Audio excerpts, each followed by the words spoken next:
আসসালামু আলাইকুম। Greenfield school and কলেজের অনলাইন ক্লাসে সকলকে স্বাগত জানাচ্ছি। আমি কামরুন্নাহার ম্যাডাম, সহকারী অধ্যাপক, জীববিজ্ঞান বিভাগ, greenfield school and college, Dhaka. দশম শ্রেণীর শিক্ষার্থীরা কেমন আছো? আশা করি তোমরা ভালো আছো, সুস্থ আছো এবং নিরাপদে আছো। আজকে তোমাদের আমি পড়াবো অধ্যায় 6। হ্যাঁ, অধ্যায় 6 হচ্ছে জীবে পরিবহন। জীবে পরিবহন থেকে আমরা কিছু গুরুত্বপূর্ণ এমসিকিউ নিয়ে তোমাদের সাথে আলোচনা করব। ঠিক আছে, প্রথমেই 1 নম্বরে দেখো। 1 নম্বরে আমরা বলতে পারি যে হাইড্রোফিলিক পদার্থের উদাহরণ। ঠিক আছে,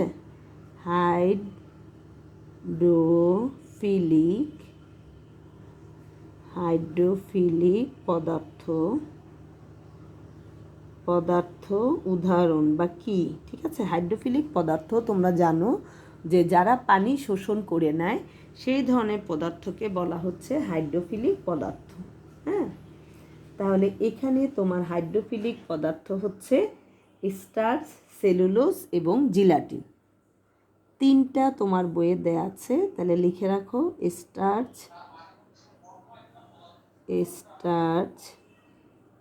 সেলুলোজ এবং হচ্ছে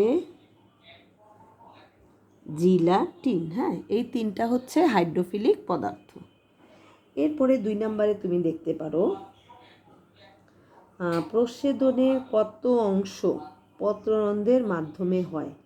ঠিক আছে, প্রস্বেদনের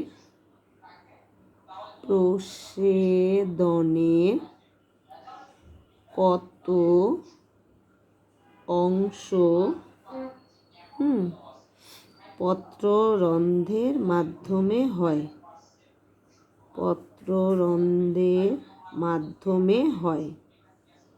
অথবা আমি প্রশ্নটা তোমাকে অন্যভাবেও বলতে পারি যে পত্ররন্ধ্রীয় প্রস্বেদনের হার কত।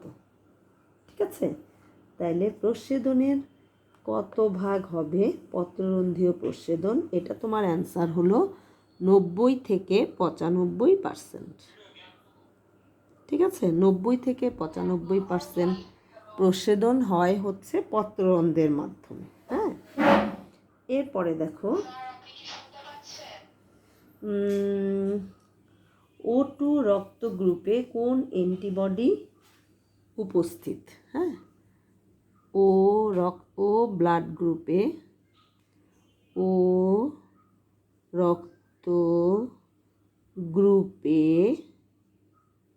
কোন অ্যান্টিবডি উপস্থিত? হ্যাঁ,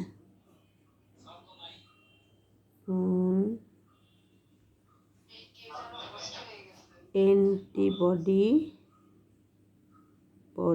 উপস্থিত। ঠিক আছে, দেখো ও রক্ত গ্রুপে কোন অ্যান্টিবডি উপস্থিত। আচ্ছা, এখানে আমার অ্যান্টিবডি হবে এ আর বি। ঠিক আছে, এ আর বি। আচ্ছা, এরপরে দেখো কোন প্রক্রিয়ায় উদ্ভিদে খনিজ পদার্থ পাশের কোষে স্থানান্তরিত হয়? ঠিক আছে, কোন প্রক্রিয়ায়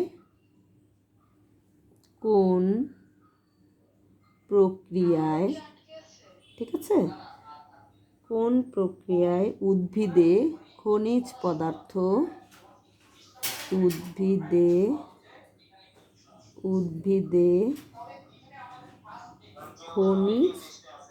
পদার্থ পাশের কোষে যায়? হ্যাঁ, পাশের কোষে স্থানান্তরিত হয়।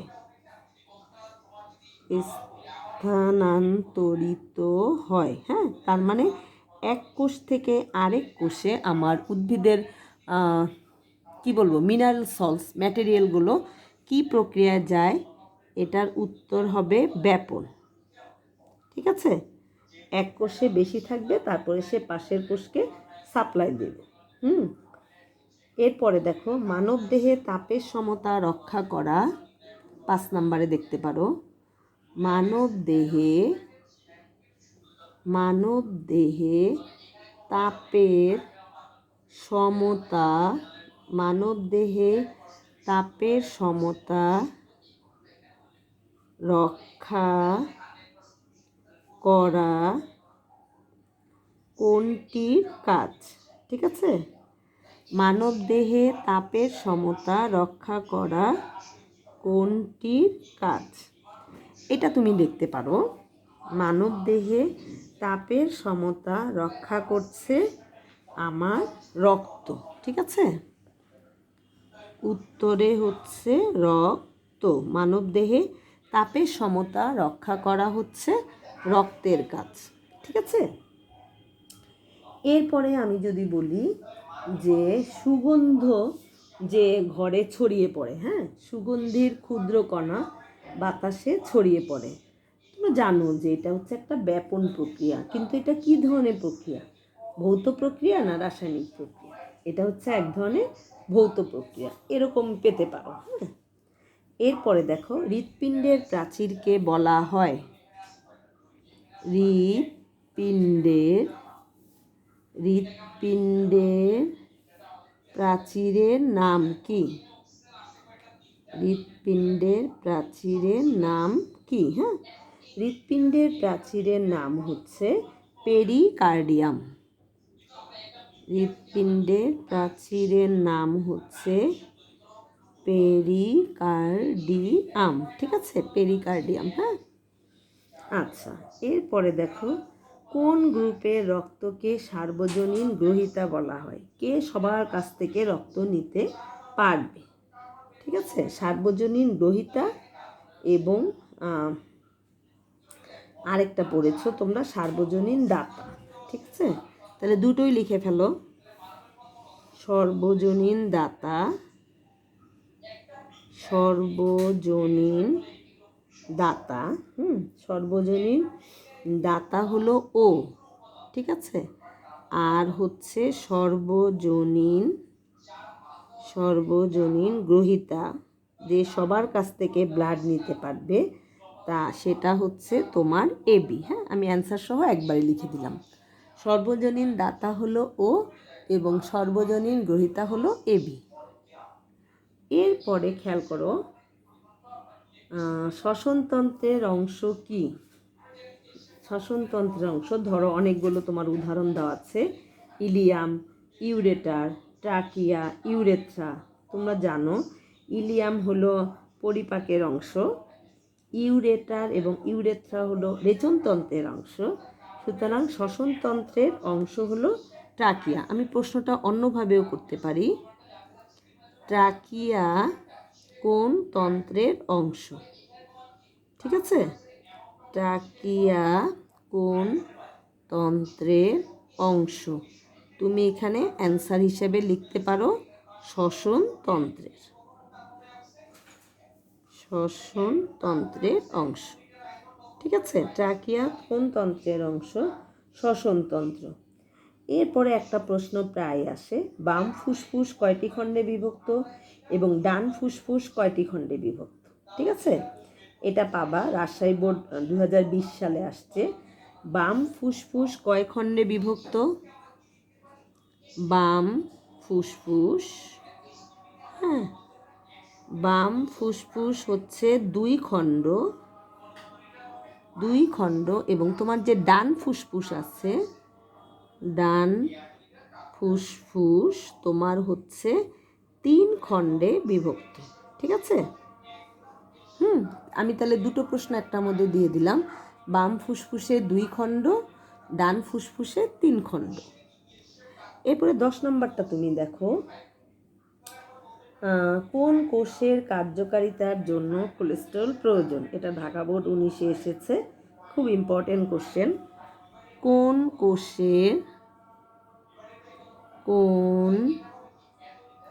কোষের কার্যকারিতার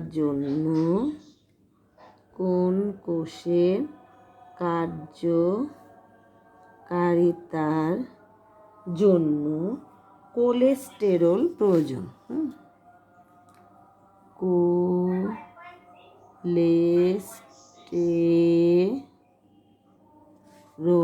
প্রয়োজন। ঠিক আছে, কোন কোষের কার্যকারিতার জন্য কোলেস্টেরল প্রয়োজন? তুমি জানো যে স্নায়ু কোষের কার্যকারিতার জন্য কোলেস্টেরল প্রয়োজন। ঠিক আছে, স্নায়ু কোষ আমার কার্যকারিতার জন্য আমার কোলেস্টেরল প্রয়োজন হবে।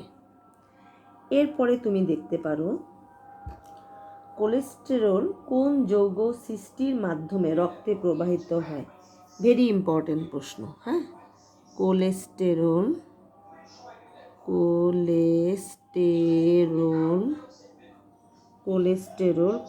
যৌগ সৃষ্টির মাধ্যমে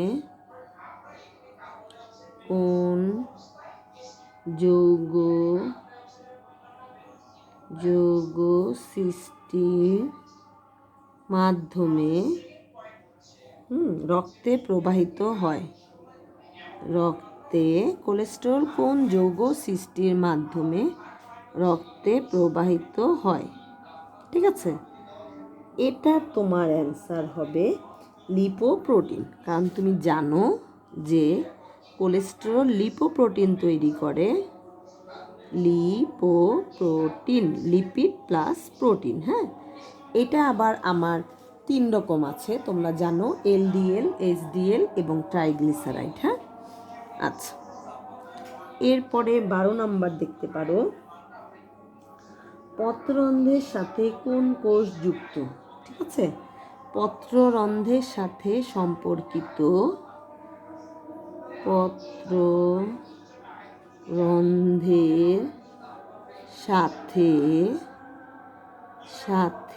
তোমার সম্পর্কিত কোষ হলো, আমরা জানি যে পত্ররন্ধ্র যে দুটো দিয়ে ওপেন থাকে তাকে বলা হয় গার্ড সেল।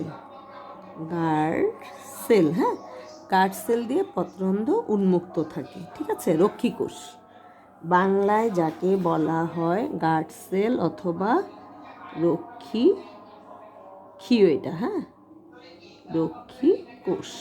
আচ্ছা, আশা করি বুঝতে পারবে, লেখা আমার তো খুব একটা পেঁচানো না। ঠিক আছে, পত্ররন্ধ্রের সাথে সম্পর্কিত কোষ হচ্ছে গার্ড সেল অথবা রক্ষী কোষ। ঠিক আছে, এরপরে তুমি দেখতে পারো উচ্চ রক্তচাপ সৃষ্টিতে ভূমিকা রাখে কোনটি? উচ্চ রক্তচাপ সৃষ্টিতে ভূমিকা রাখে উচ্চ রক্তচাপ সৃষ্টিতে ভূমিকা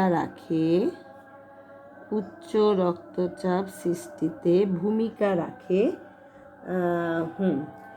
আমি যদি বলি, ঠিক আছে, এলডিএল। কারণ তোমরা জানো যে ব্যাড কোলেস্টেরল হলো এলডিএল। হ্যাঁ, খারাপ কোলেস্টেরল যেটাকে বলা হয় সেটা হলো এলডিএল। এই এলডিএল আমাদের রক্তে বেশি আছে বলেই কি হবে, আমাদের হাই প্রেশার হবে। হ্যাঁ, হাই প্রেশার বেড়ে যাবে। ঠিক আছে, উচ্চ রক্তচাপ বলছি যেটা। হ্যাঁ, এরপরে আমি যদি বলি শুকনো কাঠ পানি শোষণ করে স্ফীত হওয়ার সাথে সম্পর্কিত কি? তোমরা জানো যে এটাকে বলা হয় ইমবাইবিশন। যে কোনো শুকনো পদার্থের পানি টেনে নেওয়াটাকে বলা হয় ইমবাইবিশন। ঠিক আছে, আচ্ছা, এরপরে একটা প্রশ্ন হতে পারে, প্রস্বেদনের হার বৃদ্ধির সাথে কোনটি সম্পর্কিত? এখানে দেয়া আছে বায়ুচাপ বৃদ্ধি, নিম্ন তাপমাত্রা, পাতার সংখ্যা বৃদ্ধি, পত্রফলকের আয়তন ছোট বলেছে, অতএব এটা হবে না।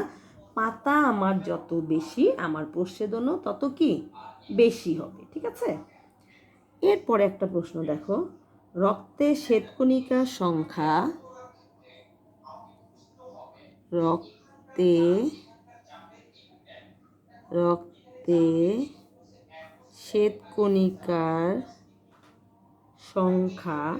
অতিমাত্রায় বেড়ে গেলে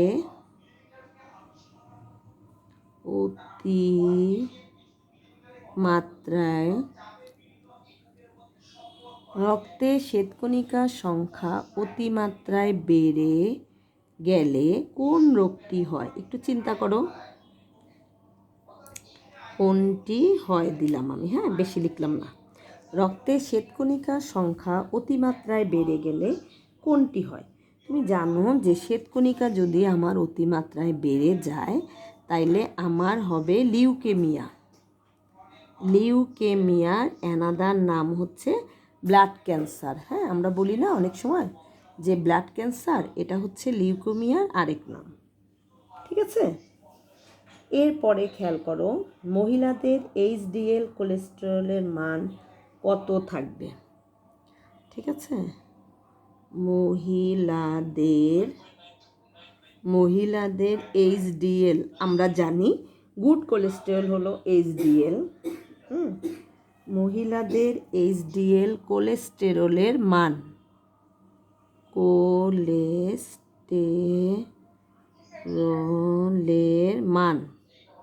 ঠিক আছে, কোলেস্টেরলের মান কত? আমরা জানি মহিলাদের এইচডিএল বেশি থাকে এবং এটা রক্তে বেশি থাকে এবং এটাকে বলা হয় গুড কোলেস্টেরল। ঠিক আছে, তাহলে এই মানটা হবে 0.90 থেকে 1.68। ঠিক আছে, আচ্ছা 1.68 এটা হচ্ছে কোলেস্টেরল।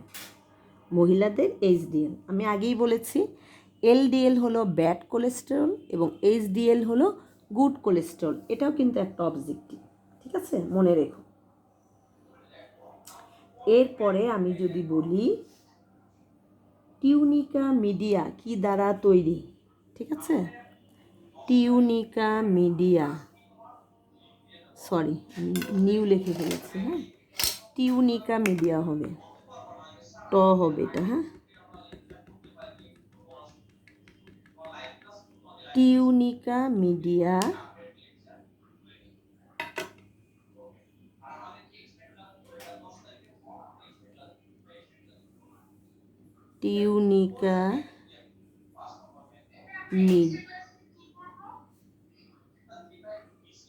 মিডিয়া কি দ্বারা তৈরি? আচ্ছা, টিউনিকা মিডিয়া হচ্ছে তোমার অনৈচ্ছিক পেশি দ্বারা তৈরি। ঠিক আছে, এটা ট বানায় দাও। হ্যাঁ, টিউনিকা মিডিয়া কি দ্বারা তৈরি? এটার অ্যান্সার হবে অনৈচ্ছিক পেশি। অনৈচ্ছিক পেশি। ঠিক আছে, টিউনিকা মিডিয়া অনৈচ্ছিক পেশি দ্বারা তৈরি। এরপরে তুমি দেখাও, ফ্লুইড অফ লাইফ বলা হয় কোনটিকে? পানি, জানো। অস্থিমজ্জা থেকে কোনটি তৈরি হয়? ঠিক আছে, অস্থিমজ্জা থেকে তৈরি হয় লোহিত কণিকা, শ্বেতকণিকা। ঠিক আছে, অস্থিমজ্জা থেকে তৈরি হয় অস্থিমজ্জা থেকে তৈরি হয়। হ্যাঁ, অস্থিমজ্জা থেকে তোমার দুটোই তৈরি হচ্ছে, একটা হচ্ছে লোহিত রক্তকণিকা আর একটা হচ্ছে শ্বেত রক্তকণিকা। তাহলে তোমার অ্যান্সার হবে লোহিত রক্তকণিকা ও শ্বেত রক্তকণিকা। হ্যাঁ, অস্থিমজ্জা থেকে আমার এই দুটোই তৈরি হচ্ছে, লোহিত কণিকা এবং শ্বেত রক্তকণিকা। এর পরেরটা তুমি দেখতে পারো, সোহানের রক্তের গ্রুপ ও, সে নিচের কোন গ্রুপের রক্ত নিতে পারবে? তাহলে ওই থেকে নিতে পারবে। ঠিক আছে, এর পরের প্রশ্ন, ডান অলিন্দ ও ডান নিলয়ের মাঝের কপাটিকার নাম কি?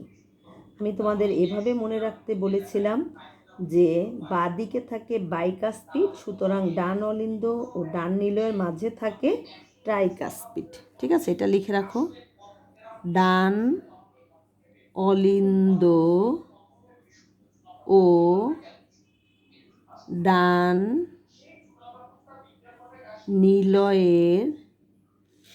নিলয়ের মাঝখানে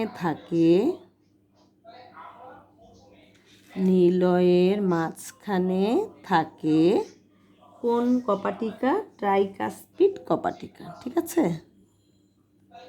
ট্রাইকাসপিড। ঠিক আছে, বাইকাসপিড মানে দুটো, ট্রাইকাসপিড মানে 3টা। হ্যাঁ, এটা মনে রেখো। তারপরে হচ্ছে ফ্যাটি লিভারের ক্ষেত্রে লিপিডের পরিমাণ বেড়ে যায় কত শতাংশ? ঠিক আছে, ফ্যাটি লিভার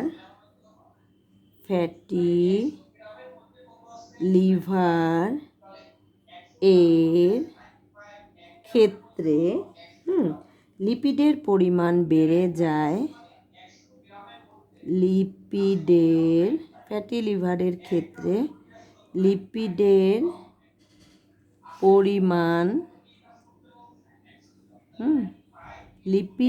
পরিমাণ বেড়ে যায় কত শতাংশ?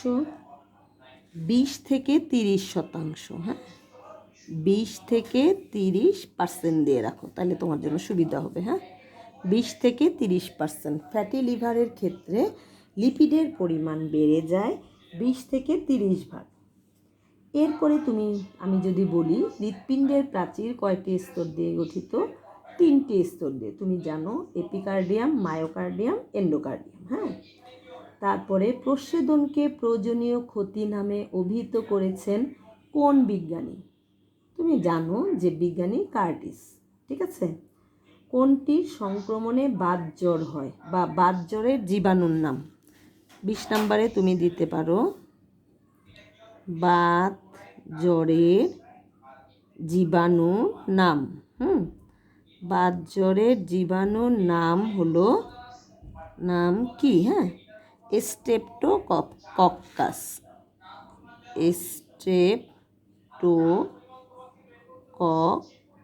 হ্যাঁ, আর বাতজ্বরে ক্ষতিগ্রস্ত হয় তোমার অঙ্গ হলো হৃৎপিণ্ড। এটা পাশে লিখে রাখো, অঙ্গ হলো তোমার হৃৎপিণ্ড ক্ষতিগ্রস্ত হয়। তোমার যদি বাতজ্বর হয় তাহলে তোমার অঙ্গ ক্ষতিগ্রস্ত হবে, হৃৎপিণ্ড। হ্যাঁ, দুটোই লিখে রাখো। এরপরে আমি যদি বলি কোন বিজ্ঞানী মানুষের রক্তের শ্রেণী বিভাগ করেন? তুমি জানো, কার্ল ল্যান্ডস্টেইনার। ঠিক আছে, আর ওটা তো আগেই বলেছি। কাঠ দীর্ঘদিন পানির সংস্পর্শে থাকলে ফুলে ওঠে, কারণ হচ্ছে ইমবাইবিশন। আমাদের রক্তে এলডিএল শতকরা পরিমাণ কত? এটা একটু লিখে রাখো। আমাদের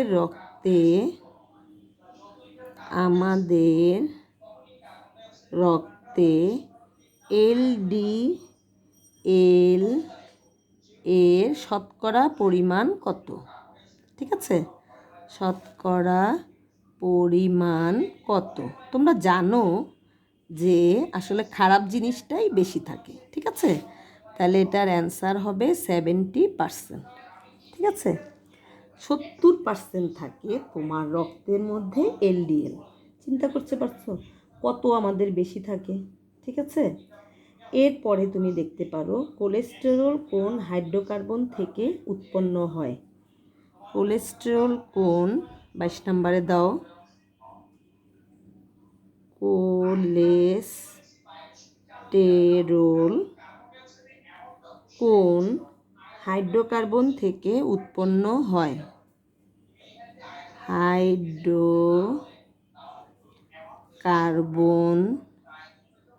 থেকে উৎপন্ন হয়। ঠিক আছে, কোলেস্টেরল কোন হাইড্রোকার্বন থেকে উৎপন্ন হয়? এটা তোমার অ্যান্সার হবে কোলেস্টেইন।